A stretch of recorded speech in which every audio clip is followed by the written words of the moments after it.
Et nous arrivons à notre sujet principal pour ce soir.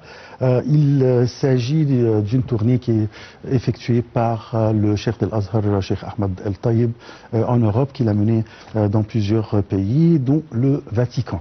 Nous avons le plaisir d'accueillir dans le studio Dr Ismail Hamed. Vous êtes professeur des études islamiques. Bonsoir. Oui, bonsoir. Premièrement, un bref aperçu sur la tournée de Cheikh El-Azhar. Oui, alors au début, merci beaucoup pour l'invitation très généreuse. Normalement, c'est un tour très important dans ce moment. Et aussi, c'est d'après une invitation officielle du pape de Rome, bien sûr le grand chef de la catholique européenne, et bien sûr pour une conférence internationale sur, ils appellent ça comment oser à la paix. C'est-à-dire comment on peut développer, d'après les 2 ans qui étaient déjà passés là, avec beaucoup de choses dramatiques, avec beaucoup d'atrocités, avec beaucoup de crimes et tout ça, et comment alors on va passer pour un autre mouvement vers la paix. On est dans un monde très fatigué de tout ce qui se passe là, avec tous les problèmes qui se trouvent, avec le drame qui se trouve à Gaza là-bas, avec aussi la mauvaise interprétation des textes religieux, tout ça. Donc ça c'est le moment pour les dirigeants religieux de dire leur mot qui est toujours avec plein de sagesse. On a besoin là pour les sages, pas pour les gens qui utilisent toujours la force et tout ça. Et aussi d'après que le grand imam, il est le chef de conseil de sages. On a un conseil comme ça, oui, c'est bien sûr avec un nom symbolique, mais bien sûr pour la décision. Et bien sûr avec le grand imam, il est le plus grand imam de Monsunite dans le monde entier, avec aussi le pape de Rome, le chef de l'église catholique qui représente bien sûr la grande majorité pour les chrétiens dans le monde entier, avec aussi de la présence de beaucoup de symboles, beaucoup de grands personnages et aussi des politiciens, aussi avec la présence de président italien et aussi la reine du Belge, avec beaucoup de présence. Dans ces moments, le but, ça c'est pour confirmer, alors que c'est ça le moment de la paix. Parce que vraiment, ça suffit. On ne peut pas entendre, on ne peut pas voir encore beaucoup d'atrocités, beaucoup de crimes, beaucoup de choses comme ça. Ça c'est le moment pour les sages de dire, de parler, de faire un vrai dialogue pour la paix. Le grand imam d'Al-Azhar est allé avec un message à présenter au monde occidental en général. Oui. Alors c'est quoi le message? Le message toujours, je pense, avec aussi les 2 ans qui étaient déjà passés là, le monde a commencé à découvrir la vérité, à découvrir aussi pour le conflit, parce que aussi c'est sur un conflit historique.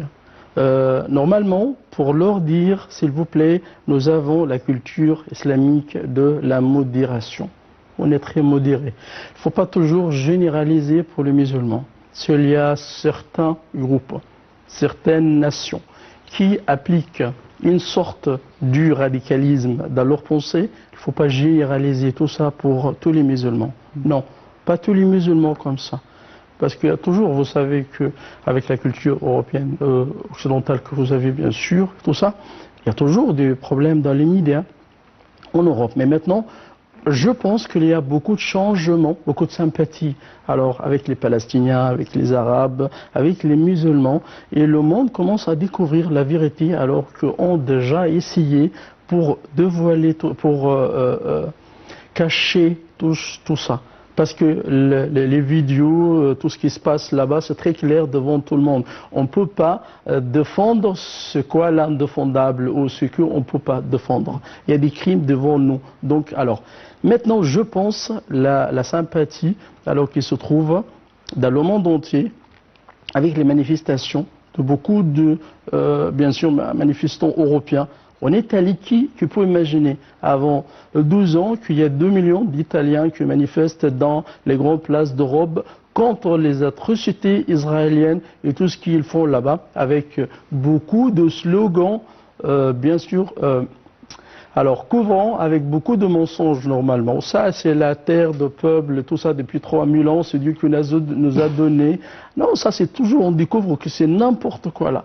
Et aussi de dire toujours, le grand mensonge pour dire là, c'est un État pour le peuple juif avec mon respect.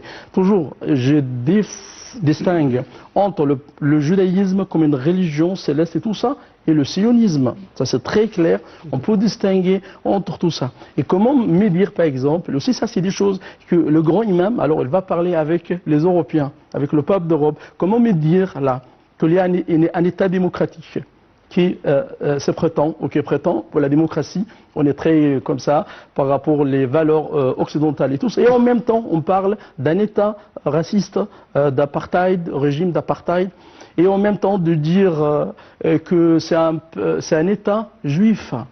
Ça, c'est un double poids très clair, parce que le racisme est de parler d'une seule race, une seule religion, dans un État comme ça, et ça, c'est la seule religion qui existe là-bas, et en même temps, on parle de la démocratie. Non, ça, c'est contre les valeurs occidentales, toujours les valeurs de la liberté que les Européens nous parlent beaucoup. Ça, c'est important de souligner les choses comme ça.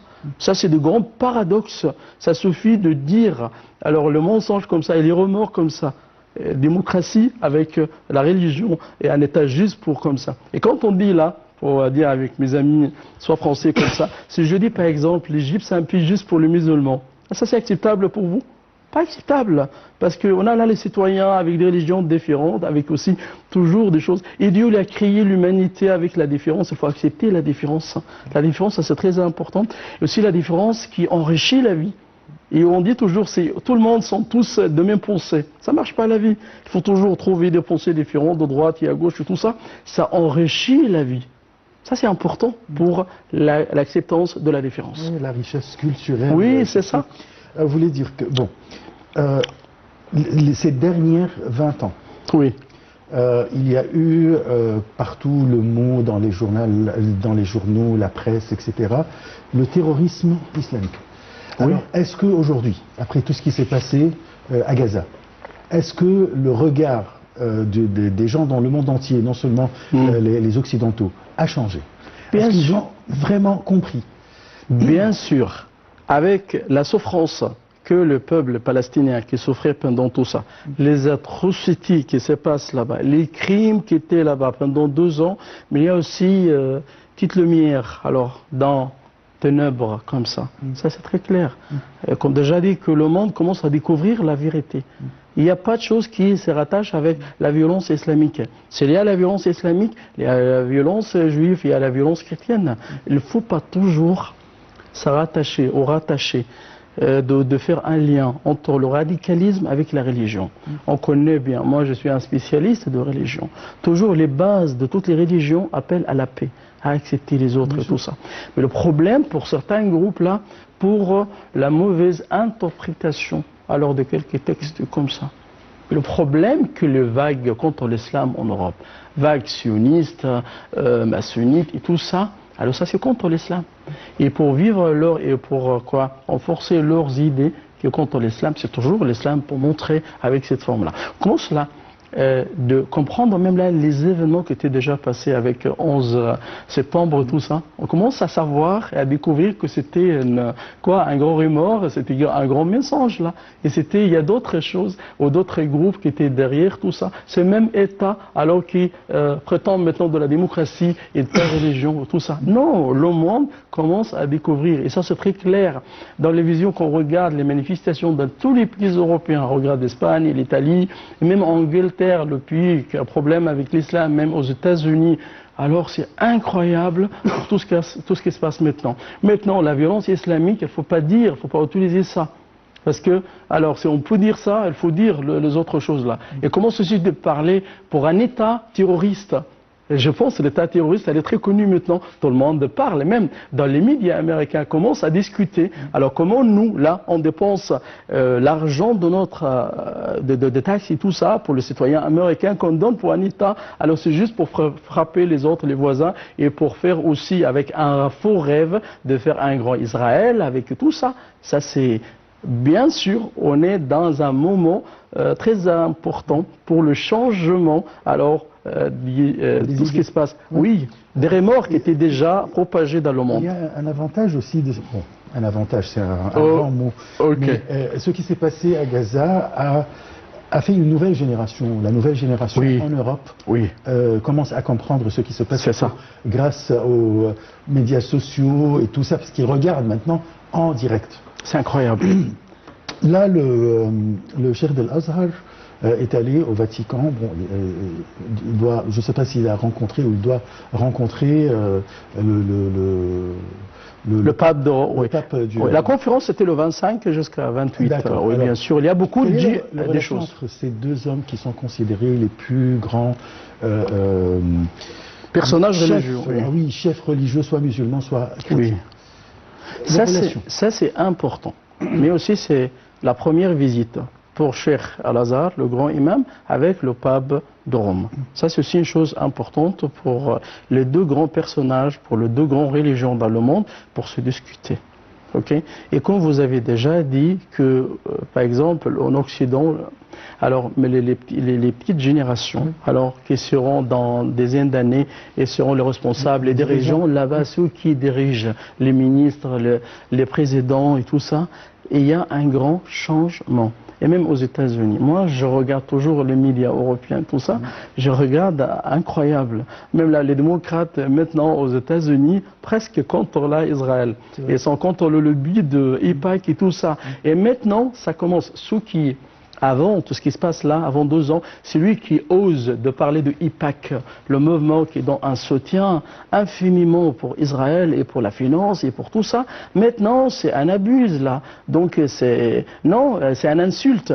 Il y a maintenant, c'est interdit pour donner particulièrement avec les démocrates et en même temps avec les républicains, commence maintenant à dire ça suffit. Alors il y a la priorité pour nous, c'est notre pays, pas un pays étranger qu'on finance, qu'on donne l'argent pour tuer. Alors les enfants, les innocents, les hommes, les femmes, tout ce qui se passe, moi je ne rêve pas de voir ça dans mon âge par rapport à tout ce qui était déjà avant. Bien sûr, le monde maintenant, dans un moment avec un grand changement idéologique, et aussi je pense dans des dizaines d'années, bien sûr, les dirigeants américains, et bien sûr, ils seront avec une attitude idéologique très différente par rapport à tout ce qui se passe. Et je pense avec l'élection prochaine, soit dans le Parlement, le Sénat américain, soit pour la présidence, on va trouver un grand choc. Et je pense maintenant par rapport à l'élection de maire de Chicago, bien sûr, New York, pardon, Zahra Madani. Alors là, c'est un musulman. Okay. Dans la ville où il y a la ville où il y a beaucoup de population juive dans le monde entier, alors elle est maintenant le favorite pour être alors élu d'être le maire de New York. Ça c'est aussi, ça nous montre comment le changement absolu, comment le changement choquant pour certains qui se passe maintenant. Dans la tête des gens. Ah oui, dans la tête. L'islam appelle au dialogue et à la paix. Oui. On le sait très bien. Bien sûr. En tant que proches orientaux, soit musulmans, soit chrétiens, n'importe, on le sait très bien. Est-ce qu'on a échoué de présenter cette image du vrai islam à l'Occident? Et il fallait attendre ce qui se passe à la bande de Gaza pour que l'Occident comprenne. Alors, pour une petite chose, bien sûr, on est responsable pour une partie de tout ça. Okay? Ça, c'est très clair. Par rapport à tout ce qui se passe dans le monde islamique, par tout ce qui se passe par des gens qui représentent de mauvaises images de l'islam. Mais aussi, il ne faut pas oublier le complicite du là-bas pour des vagues contre l'islam, toujours d'abuser l'islam, de déformer l'image des musulmans. Ça, c'est très clair maintenant. Et bien sûr, avec tout ce qui se passe, la souffrance, mais ça change maintenant. Et ça, c'est un point très positif. Il faut bien sûr commencer avec un début comme ça, et avec aussi le changement de la vision, alors idéologiquement pour le monde entier. Maintenant, je pense que c'est dur là de parler par rapport à la violence, le radicalisme islamiste, ça devient beaucoup moins par rapport avant. Okay? Parce que maintenant, dans les médias, on écoute là, comme déjà dit, qu'il y a un État terroriste. Vous imaginez ça? Et cet État-là, c'est un grand allié pour tous les Européens. Donc, bien sûr, on a fait beaucoup d'erreurs, on a fait beaucoup de choses pour ne pas montrer la vraie image de l'islam. La vraie image de l'islam, c'est une image, bien sûr, on connaît bien, comme des spécialistes de la religion islamique par rapport à l'appel, par rapport au dialogue, par rapport aussi à la paix, la tolérance, ça c'est très clair là. Et avec mes amis, quand ils viennent là, des Français ou n'importe qui viennent, on va passer dans le rue du Caire, on leur montre, là, regarde l'église et la mosquée. Nous avons cette tolérance-là. S'il vous plaît, on est dans un pays on trouve là, au vieux Caire là-bas, où il y a le quartier copte, on trouve synagogue juive, on trouve... Et ce n'est pas une synagogue normale, c'est la synagogue qui se rattache avec la tradition de Moïse. On doit l'appeler comme la synagogue de Moïse, pas la synagogue de Bin Ezra. Bin Ezra, c'est juste un rabbin qui achète le terrain pour faire la synagogue. Mais dans les traditions juives, cet emplacement, ça rattache avec beaucoup Moïse, avec le prophète, c'est-à-dire 1300 avant Jésus-Christ. Alors, donc moi, je l'appelle comme un spécialiste de religion, c'est la synagogue de Moïse. Okay. Donc, juste 50 mètres, nous avons l'église de la Sainte Famille, où il y a la crypte de la Sainte Famille, ou la caverne de la Sainte Famille, qui témoignait l'arrivée de la Sainte Famille, comme c'est mentionné dans le Nouveau Testament, dans le livre de Matthieu, ou la fuite de la Sainte Famille. Presque 150 mètres, nous avons la mosquée de Amr ibn al-As, la troisième ancienne mosquée dans l'histoire de l'islam. On trouve 3 bâtiments incroyables qui représentent les 3 religions. Ça, on trouve en Égypte partout. L'église, la mosquée, dans toutes les rues chez nous là. Au Sinaï, nous avons aussi un symbole pareil. Alors, nous avons cette tolérance appliquée. C'est pas juste deux mots. C'est pas juste du parole qu'on dit. Non, on pratique ça. Même avec la souffrance, parce que tout ce qui se passe maintenant montre beaucoup les gens qui sont vraiment humains ou pas humains. Des gens, pas de religion, pas de musulmans, pas de comme ça. Non, loin de la religion. Oui, d'être humain, d'être humain. Il ne faut pas voir maintenant massacre contre les innocents, contre les enfants, contre les hommes et les femmes innocents qui ne sont pas militaires et tout ça, et aussi tu l'acceptes. Et d'être tolérant, d'être toléré avec ça. Ça, c'est pas possible. Ce n'est pas être humain, là. Ok, c'est pas question d'être musulman, ou juif, ou chrétien. Non, ça dépasse cette affaire-là. Vous avez fait une très bonne pub pour le tourisme en Égypte. En parlant du vieux. C'est la vérité, mais c'est la vérité. C'est la vérité. Mais c'est la vérité, vraiment. Oui, c'est la vérité. Et je voudrais peut-être éclaircir un point. Oui. C'est que pourquoi c'est la synagogue de Moïse? Parce que c'est là où la femme du pharaon a trouvé bébé Moïse, bébé dans son berceau. Et on a érigé après ça. C'est la tradition juive qui dit ça. S'il vous plaît, il faut changer le nom. Si on appelle la synagogue de Moïse, et ça doit être la synagogue la plus ancienne du monde. Tu connais Moïse, 1300 avant Jésus-Christ. Seulement, il y a le temple là-bas, environ, mais c'est presque 13e siècle. 13e. Donc presque comme ça. Donc tu imagines, seulement, alors presque 10e siècle avant Jésus-Christ. Le temple de seulement 3 siècles après la synagogue là-bas, ou la valeur de cet endroit-là. Et bien sûr, Moïse, c'est lui l'homme qui avait la loi et les 10 commandements. Tout ça, ça a été en Égypte. S'il vous plaît, il ne faut pas oublier de montrer ça. Et il faut lire. Oui, alors, oui. Le rôle des médias orientaux pour présenter la tolérance, le vrai islam, la modestie de l'islam, etc. Bien sûr, alors... je trouve maintenant qu'il y a beaucoup de changements dans les médias. Par exemple, beaucoup de chaînes arabes, les grandes chaînes, Al Jazeera, Al Arabiya, Sky News, nous avons des chaînes alors avec des langues étrangères. Ça, c'est très important. Et même aussi Nile TV, bien sûr, ça c'est pionnier de tout ça, c'est un patron pour cette idée-là, mais aussi on a besoin de développer l'ambiance et comment montrer notre message avec des langues différentes. Parce que si on parle arabe, on parle en ton nom. Et comment là transmettre notre idée par rapport de parler avec l'autre, avec leur langue aussi, ça c'est une nécessité. Donc, et j'imagine aussi avec la création de l'Ikhbariya al-Masriya de Qahira, de faire aussi une chaîne anglaise où on développe Nile TV avec beaucoup de modernisation, et aussi de faire beaucoup de vidéos de tout ça, et aussi on les met sur le plateforme. Ça c'est important ça, parce que maintenant on ne regarde pas les chaînes, pas de la télévision, on a YouTube là, c'est avec des petites vidéos comme ça, 5 minutes nous parler avec des spécialistes, avec des langues, soit français, soit anglais, on importe. Ça c'est un message important sur YouTube et sur des plateformes bien regardées. Ça, c'est-à-dire, on peut donner un message très clair. Mais il y a Q News qui est une chaîne anglophone, Al-Qahira Al-Ikhbari. C'est vrai, ça existe? Oui, mais sur ordinateur. Ah, c'est parfait, mais moi aussi, je dois trouver du produit de ça. Parce que moi, personnellement, je n'ai pas vu ça. Parce que je suis toujours alors les chaînes et tout ça. Très très jeune. Oui. C'est quelques mois. Ok. Alors, mais avec le temps, bien sûr. Inch'Allah. On attend, bien sûr. Bien sûr. Voilà. Malheureusement, le temps. Oui.